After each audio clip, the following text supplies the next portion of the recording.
Praise the Lord.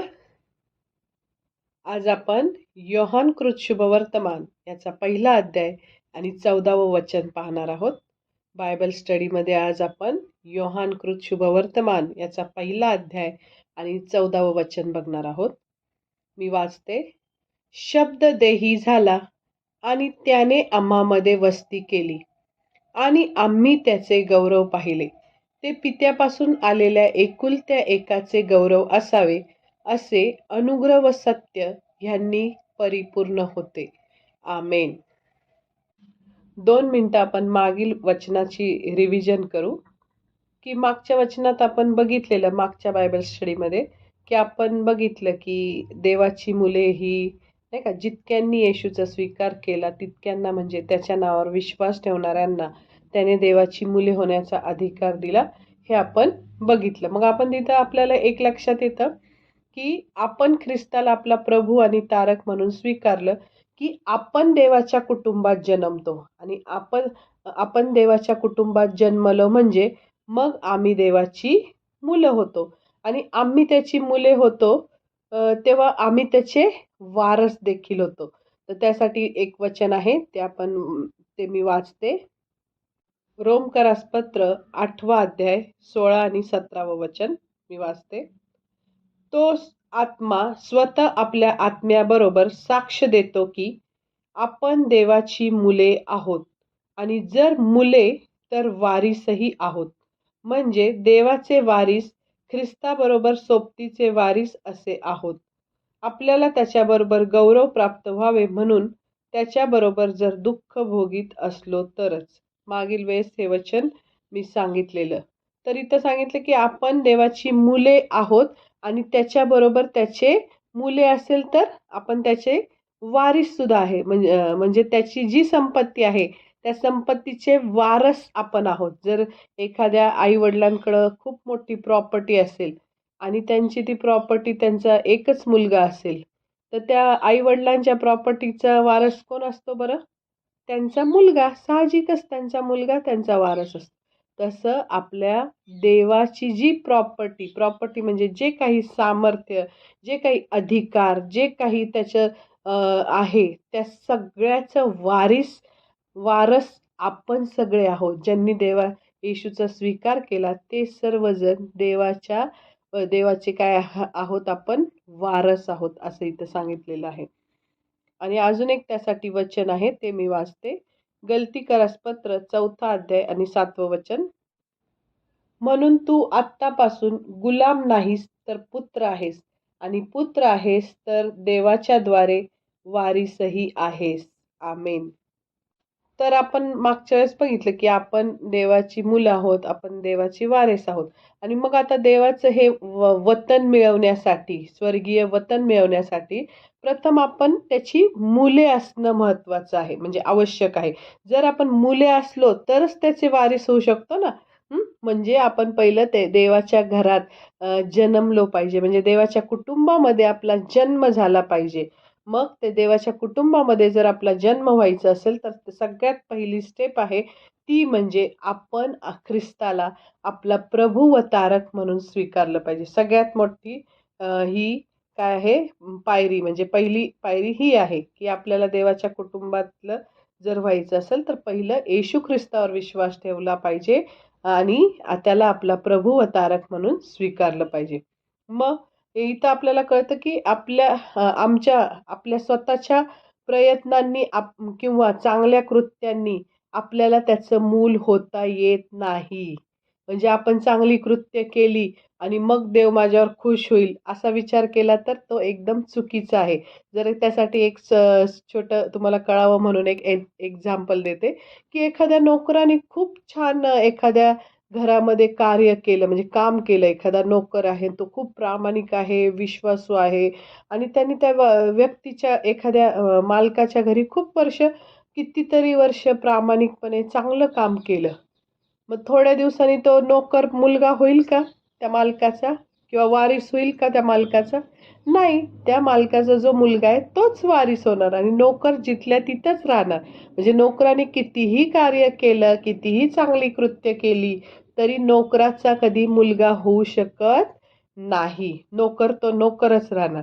मग तसंच इथं ते आहे, की आपण कितीही चांगली कर्म केली, सत्कृत्य केली, लोकांना दानधर्म केलं, तरी आपण अ, त्याची मुलं होऊ शकत नाही. तर आपण फक्त नवीन जन्म जेव्हा आपला होईल, आध्यात्मिक जन्मानेच आपण देवाची मुले होऊ शकतो. म्हणजे मागच्या वेळेस ते वचन वाचलं, जितक्यांनी येशूचा स्वीकार केला, तितक्यांना म्हणजे म्हणजे त्याच्या नावावर विश्वास ठेवला, त्याची आपण स्वतःची पाप कबुली केली, पश्चाताप केला, नवीन जीवन जगायला सुरुवात केली, जुने पाप सोडून दिली, येशूवर विश्वास ठेवून चांगलं वागायला लागलो आणि मग त्या प्रभू अवतारक म्हणून त्याची आपण मुखाद्वारे कबुली दिली आणि मग आपण त्याच्या आध्यात्मिक जन्म जेव्हा होतो, नवीन जन्म, तेव्हाच मग आपण देवाची मुले होतो.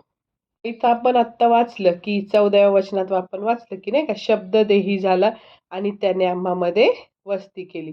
म्हणजे इथं काय आहे, तर येशू ख्रिस्त हा देवाचं खरं देहधारण आहे. म्हणजे त्याला एक असा शब्द म्हणता येईल, की देवाचा खरा एकमेव ते रूप आहे असं आपण त्याला म्हणू शकतो. म्हणजे ख्रिस्तामध्ये जो पिता हा देव एकच, सर्वांचा एकच जो जिवंत देव आहे, तो देव ख्रिस्तामध्ये मानवरूप होऊन इथे पृथ्वीवर आला. तो पूर्णपणे प्रत्येक बाबतीत आपल्यासारखा होता. जो येशू मरियेच्या पोटी जन्मला ना, तो प्रत्येक बाबतीत आपल्यासारखा मनुष्य होता. म्हणजे त्याच्यात आणि आपल्यात एकच फरक होता. तो म्हणजे त्यांनी कधीच पाप केलं नाही.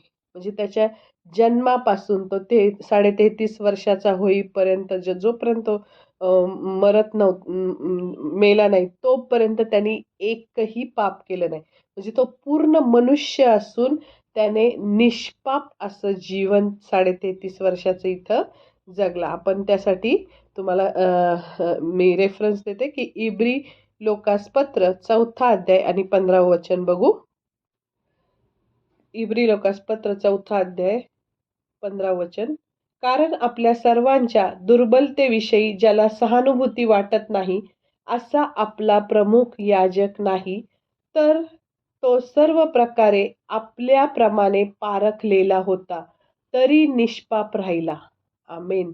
किती मोठं वचन आहे, गूढ गहन रहस्य खोलणारं, की तो इथं सांगितलंय, की कारण आपल्या सर्वांच्या दुर्बलतेविषयी ज्याला सहानुभूती नाही वाटत, असा आपला प्रमुख याजक नाहीये. म्हणजे जो ख्रिस्त, त्याला माहित आहे आपली दुर्बलता काय आहे, आपण कशा प्रकारे आपल्या आपल्यात कसे भावनिक बदल होतात, दुर्बलता येते, आपल्या नाही का मोहावर आपल्या कंट्रोल होत नाही, अनेक गोष्टी आपल्याला कशा प्रकारे म्हणजे मोहात पाडतात, हे सगळं त्यांनी स्वतः अनुभवलंय. त्यांनी काय सांगितलं, की कारण आपल्या सर्वांच्या दुर्बलतेविषयी ज्याला सहानुभूती वाटत नाही, असा आपला प्रमुख याजक नाही. प्रमुख याजक म्हणजे प्रभू येशू ख्रिस्त. तर त्याच्या पुढचं काय लिहिलेलं आहे, तर तो सर्व प्रकारे आपल्याप्रमाणे पारखलेला होता. म्हणजे सगळ्या म्हणजे आता त्याला ते आपण बघितलं, अरण्यात येशूची परीक्षा झाली. तेव्हा त्याला भाकर खाण्याचा मोह झाला असेल, म्हणजे भूक लागली असेल, तेव्हा सैतान आला आणि सैतानाने त्याची काय केली, परीक्षा घेतली आणि म्हटला नाही का, जर तू असं केलं तर ते ह्या धोंड्याच्या भाकरी व्हाव्या अशा आज्ञा कर. असं काय काय काय काय सगळ्या बाबतीत त्याच्या परीक्षा झाल्या. कुठलीही तो असं तो जरी निष्पाप होता, पण तो कुठलंही पाप त्याने केलं नाही.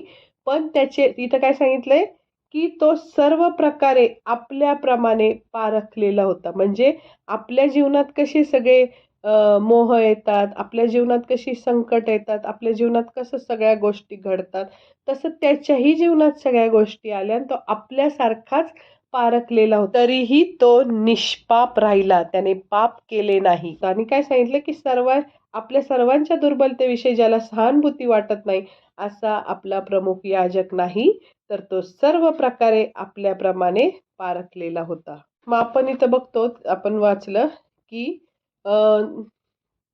पण तो जरी मनुष्य असला तरी त्याचबरोबर तो पूर्णपणे देव सुद्धा होता. आणि इथं आपण त्या वचनात बघितलं की नाही, मागच्या वचनात आपण बघितलं की नाही, शब्द देव होता असं सांगितलंय ना. मग ते ख्रिस्त कोण आहे हे समजण्यासाठी तो देव आणि मनुष्य हा दोन्ही होता, हे नेहमी लक्षात ठेवायचं. आणि मग येशू ज्यांच्या बरोबर राहिला त्यातील एक एक होता प्रेषित योहान. ज्याचं ज्याचं शुभवर्तमान आपण अभ्यासतोय, तो म्हणजे योहान, प्रेषित योहान.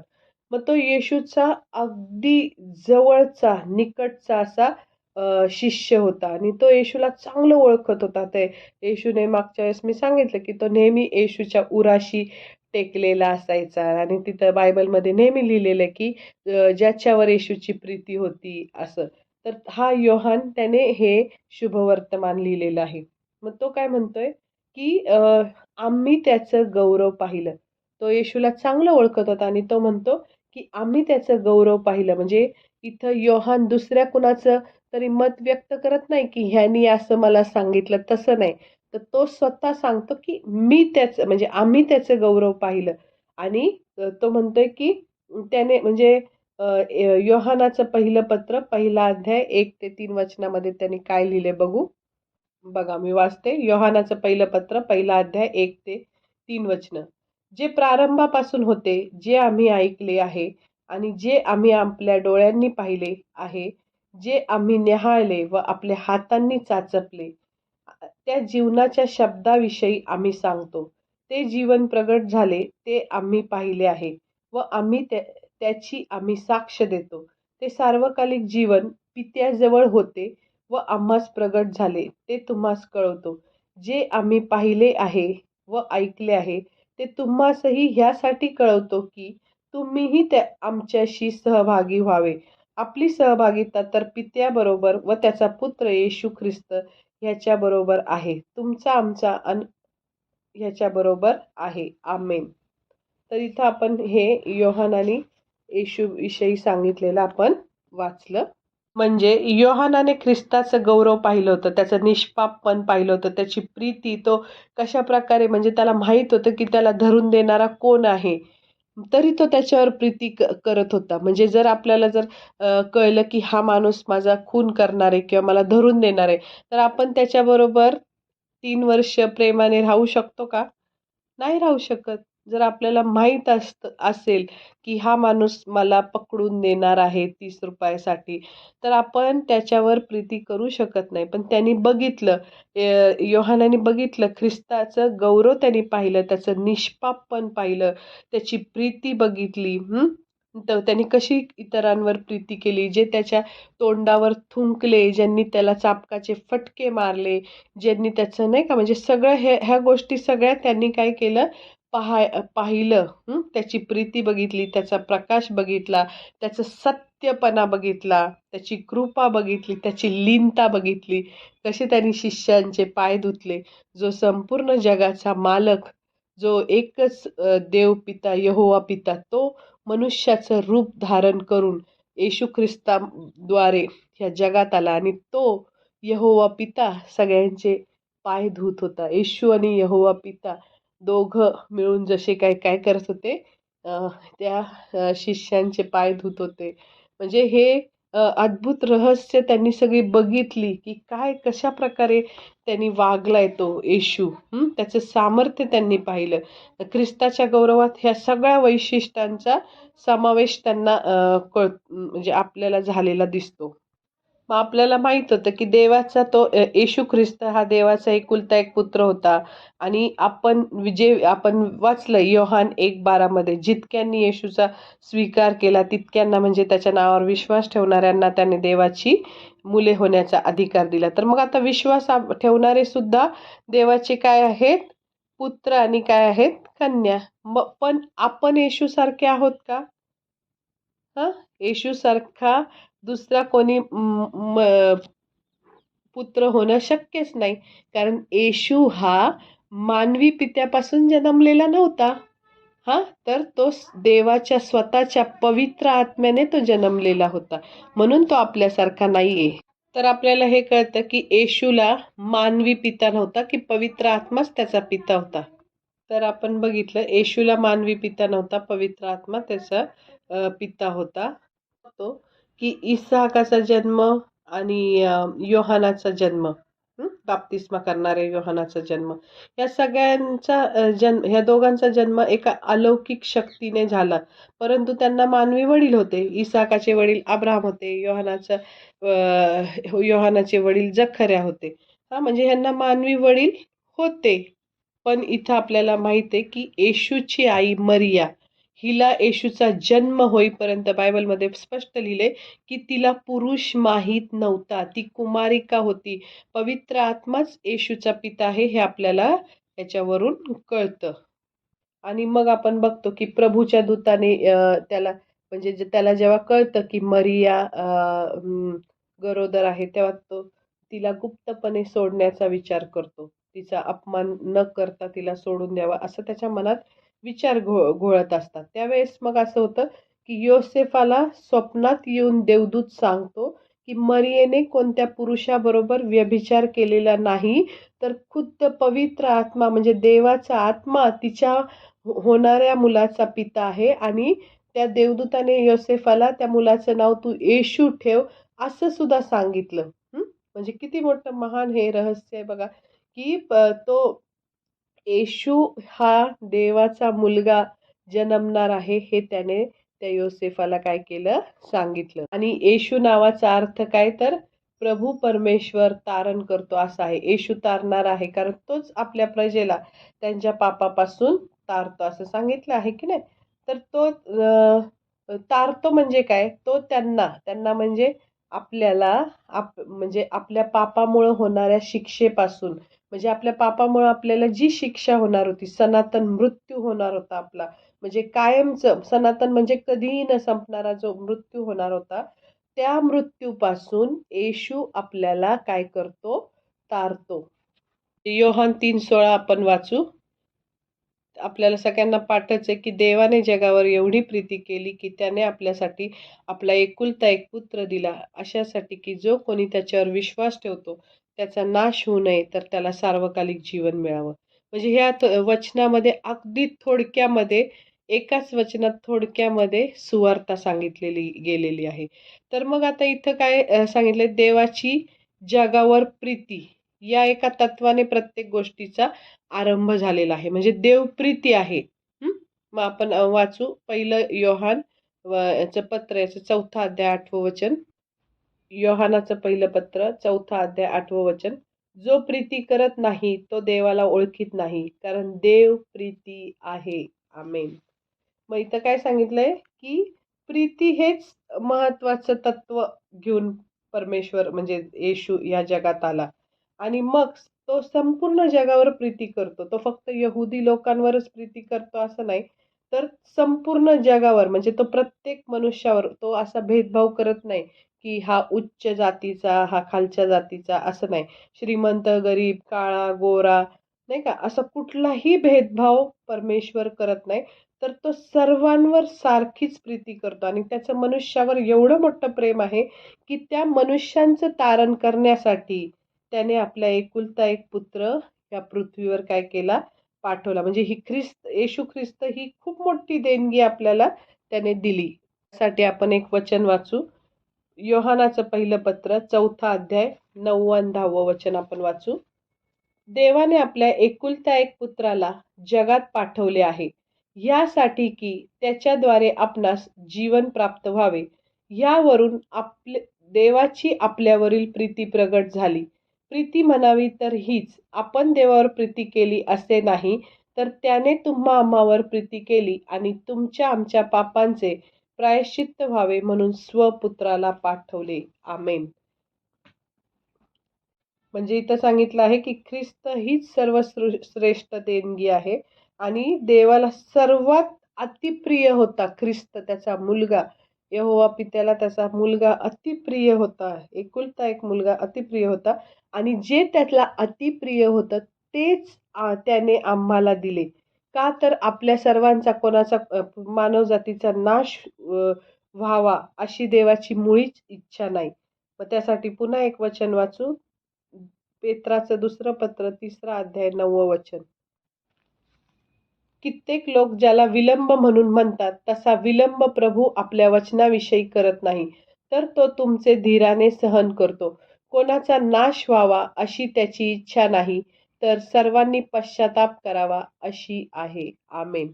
म्हणजे आपण इथं बघतो की प्रत्येक मनुष्याला सार्वकालिक जीवन मिळावं, तारणाची संधी मिळावी म्हणून तो धीराने काय करतोय? सहन करतोय, विलंब लावतोय, वाट बघतोय असं इथं लिहिलेलं आहे. मग आता मग तारण हे तारण म्हणजेच सार्वकालचं जीवन. हे मनुष्याला फक्त विश्वासाच्याद्वारे प्राप्त होतं. हं. मग एखाद्या मनुष्याने येशूवर विश्वास ठेवला तर त्याचा नाश होणार नाही, तर त्याला काय मिळेल? सार्वकालिक जीवन मिळेल. आणि जो मनुष्य येशूवर विश्वास ठेवणार नाही, त्याचा नाश होईल. म्हणजे नाश होणं म्हणजे काय? देवापासून विभक्त होणं. म्हणजे देवापासून विभक्त झाल्यावर जिथं रडणे व दात खाणे चालतं. कुठं चालतं? नरकामध्ये. त्या ठिकाणी कायमचं यातना भोगत राहणं हे त्याच्या जीवनात येईल असं इथं आपल्याला कळतं. तर मनुष्यांना आता जीवन जगत असताना त्यांच्यासमोर 2च मार्ग आहेत. एक मार्ग जीवनाकडे जातो, तर एक मार्ग विनाशाकडे म्हणजे नाशाकडे जातो. मग आता मनुष्यांचा शेवट सुद्धा 2 प्रकारचा. एक म्हणजे सार्वकालिक जीवन स्वीकारणे आणि दुसरं म्हणजे विनाश स्वीकारणे म्हणजे विनाश पावणे म्हणजे कायमचं नरकामध्ये जाणं. मग आम्हाला योग्य मार्ग दाखवण्यासाठी सार्वकालिक जीवनाकडे जाणारा मार्ग दाखवण्यासाठी ख्रिस्त आला आणि म्हणून तो म्हणतो येशू ख्रिस्त मार्ग, सत्य व जीवन मीच आहे. आणि मग योहान 14:6 मध्ये पण ते आपण वाचतो. मग ख्रिस्तावर विश्वास न ठेवणं म्हणजे काय? विनाशाची वाट धरणं. असं इथं लिहिलेलं आहे. आणि इथं आपण 17व्या वचनात पण आपल्याला माहित आहे की जगाचा न्याय निवाडा म्हणजे योहान 3:17 मध्ये पण लिहिलेलं आहे की जगाचा न्याय निवाडा करून जगाला दोषी ठरवावे यासाठी ख्रिस्त या जगामध्ये आला नाही, तर तो या जगाचं काय करण्यासाठी आला? तारण करण्यासाठी आला आहे. जर आम्हाला तारावं हाच त्याच्या येण्याचा हेतू होता. जर तो आला नसता तर सर्व माणसं काय झाली असते? दोष पात्र ठरली असती.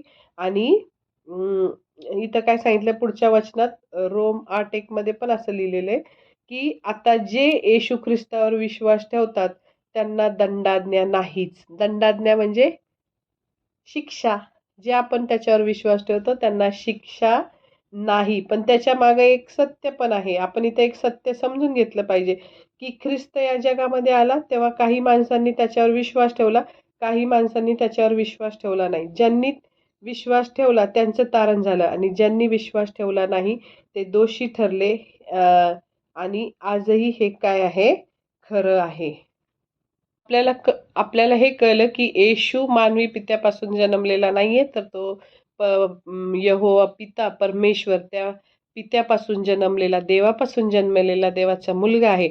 आणि त्याच्यासाठी आपण त्याच्या पुढच्या बी पार्ट बघू की येशू कृपा व सत्य ह्यांनी परिपूर्ण होता. कृपा म्हणजे देवाने माणसावर केलेली महान दया.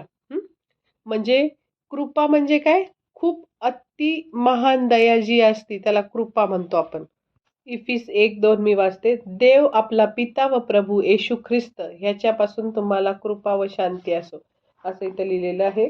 तर इथं आपल्याला कळतं की देवाच्या कृपेचा व शांतीचा अनुभव यावा अशी पौलाची इथं प्रार्थना आहे. मग कृपा म्हणजे देवाची दया आणि प्रीती म्हणजे आपण असं सोप्या पद्धतीने की लायकी आणि पात्रता नसताना जेव्हा आपण एखाद्यावर नाही का दया करतो, की म्हणजे त्यांनी आपल्याला खूप वेळा नाकारलंय किंवा आपल्या विरोधात कट कारस्थानं केलेत, म्हणजे त्याची लायकी नाही किंवा पापी आहे तो आणि त्याच्यावर आपण पुन्हा एकदा प्रीती करून त्याला नाही का उच्च स्थानी ठेवतो, म्हणजे आपला मुलगा बनवून ठेवतो त्याची पात्रता नसतानाही. तशा पद्धतीने कृपेला म्हणता येईल, की कृपा म्हणजे देवाची दया व प्रीती म्हणजे ती अशी आहे, की ती म्हणजे कृपेला आपण अजिबात पात्र नाही. तसेच उत्तम कृत्य मगाशीच मी सांगितलं, की म्हणजे चांगली कृत्य करून सुद्धा देवाची कृपा आपल्याला मिळवता येत नाही. दानधर्म करून, चांगलं वागून ती कृपा मिळवता येत नाही. तर देव स्त्री पुरुषांवर आपल्या कृपेचा वर्षाव तरी देव स्त्री पुरुषांवर आपल्या कृपेचा वर्षाव करतो आणि कारण तो आपल्यावर खूप जीवापाड प्रेम करतो आणि देवाच्या कृपेमुळेच मानवांना देवाबरोबर परस्परांबरोबर शांतीचा काय होतो लाभ होतो. मग इथं सांगितलं आहे की इफिस 1:3 मध्ये पण आपण बघतो की देवाने स्वर्गातील सर्व आध्यात्मिक आशीर्वाद देऊन आपल्याला ख्रिस्तामध्ये काय केलेलं आहे आशीर्वादित केलेलं आहे. इफिस 1:3 मध्ये लिहिलेलं आहे.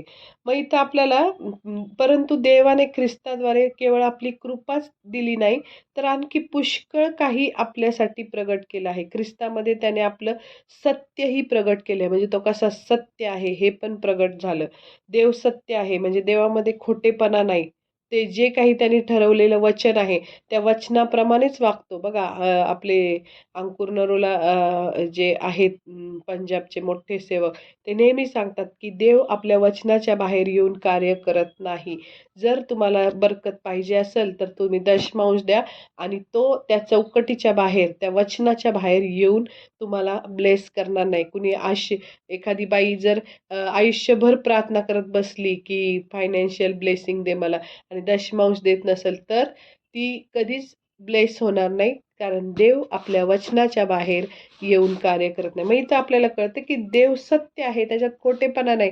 एकाला एक वचन आणि दुसऱ्याला दुसरं वचन नाही. जे त्याच्या वचनात लिहिलं आहे ते सत्य आहे आणि ते खरं होतं म्हणजे होतंच. मग देवाचा न्याय सत्य आहे. तो चांगलं म्हणजे वाईटापासून अनितीपासून नीती वेगळे करतो. तो सत्य आहे. म्हणूनच त्याचं वचन सत्य, त्याचं वचन सत्य आहे आणि त्याचं सत्य व नीतिमत्व यांना विरोध करणारे जे आहेत त्या सगळ्यांना तो काय करणार आहे? शिक्षा करणार आहे. आणि देवाचं जे सत्य आहे ते ख्रिस्तामध्ये पूर्णपणे प्रगट झालेलं आहे. आपण बघितलं जो सत्य देव तिथं स्वर्गात होता, तो इथं ख्रिस्तामध्ये येऊन ते मनुष्य रूपाने ते देवाचं सत्य कसं आहे, देव कसा आहे हे ख्रिस्ताने पृथ्वीवर येऊन प्रगट केलं. त्या जिवंत जो देव जो पिता यहोवा पिता त्याने पित्याला काय केलं प्रगट केलं. खूप वचन आहेत पण वेळ खूप होतो म्हणून मी ते रेफरन्स सांगत नाही. आणि येशू म्हणतो ना मीच सत्य आहे. येशूने म्हटलं म्हणजे योहान 14:6 मध्ये नाही का. मग म्हणून इथं लिहिलेलं आहे म्हणून कृपा व सत्य यांनी परिपूर्ण असा ख्रिस्त आम्ही पाहतो तेव्हा आम्ही देवालाच पाहतो असं आपल्याला कळतं की योहान 14:9 मध्ये वाचतो ना आपण देव ख्रिस्तामध्ये पूर्णपणे प्रगट झाला आहे. पण जे देवावर ख्रिस्तावर विश्वास ठेवत नाही त्यांना देवाला पूर्णपणे ओळखता येत नाही. कारण ते काय राहतात आध्यात्मिक अंधकारातच राहतात. तर ह्या 14व्या वचनाचं मनन आपण बघितलं. आता पुढच्या वेळेस आपण 15वं वचन बघू. तर आपण एक छोटीशी प्रार्थना करू.